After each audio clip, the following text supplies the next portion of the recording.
This week on Blip, we talk to Angus McIntyre and we look at one of the best art shows in the world.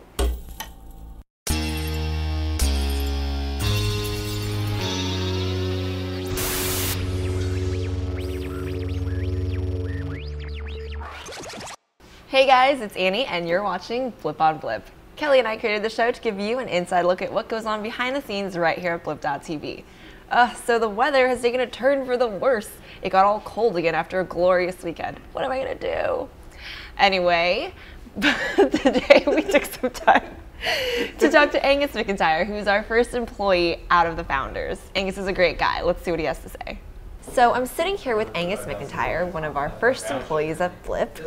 Thanks for being with us. Thank you, Annie. Okay, so I know that your title is developer at Blip. Can you go into more specifically what you do for us? Sure. I work in the services group, and there's 3 or 4 development groups in Blip. You've got the guys working on the website, you've got the people who work on the player, and then the services group who do everything that happens behind the scenes. Cool. So we do the all-important process of calculating how much money we owe everyone, and getting that money out there.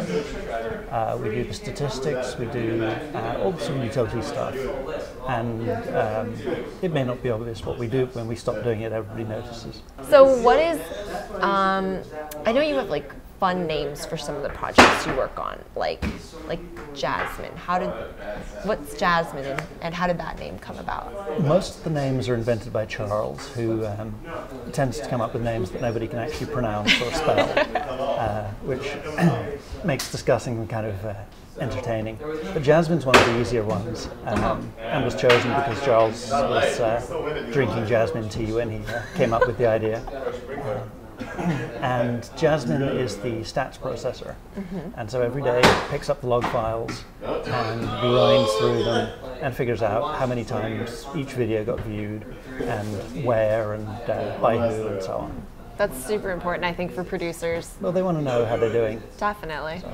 I know you travel a lot. You're a very well-traveled traveler, I guess. What's been your favorite place to visit and why? That's a difficult question. I think one of the most beautiful places I've been was Morocco, just because it's incredibly lovely to look at. The scenery is magnificent.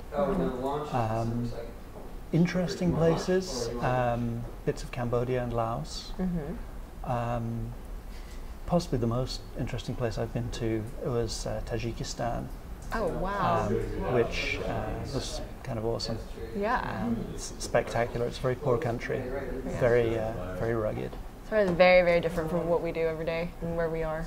Just a little, yes. So there tends to be a lot of NERF warfare in the office. You're kind of right in the middle between the ad sales and content dart throwing and the aisle 3 dart throwing. Where do you stand on this? You're pretty much in like the DMZ almost. How do you pick a side? Not really demilitarized, and even Charles, who's a peaceful fellow, has finally snapped and has started firing Nerf darts around the place. I've developed my throwing skills, and for the rest, I just try and keep my head down as much as possible. Thank you so much for taking the time out of your busy day to talk to us, Angus. Thanks very much, Annie. Awesome. We've got a bunch of great shows here at blip.tv, and each week we like to feature one that the whole office can't stop watching. This week, I want to talk about VernissageTV. VernissageTV brings art from around the world to you, the armchair art enthusiast. Vernissage comes from the French word for varnish, and it's used to describe a private preview of an art exhibition. Each episode covers a museum exhibit, art opening, or an interview with someone in the art world. If you'd like to check out all their episodes, head on over to vernissage.tv. That's it for this week on Blip. You can catch us next Tuesday and every week after that right here at the blog at 1 p.m. Eastern, 10 a.m. Pacific. Have a good one, guys. We'll see you next week.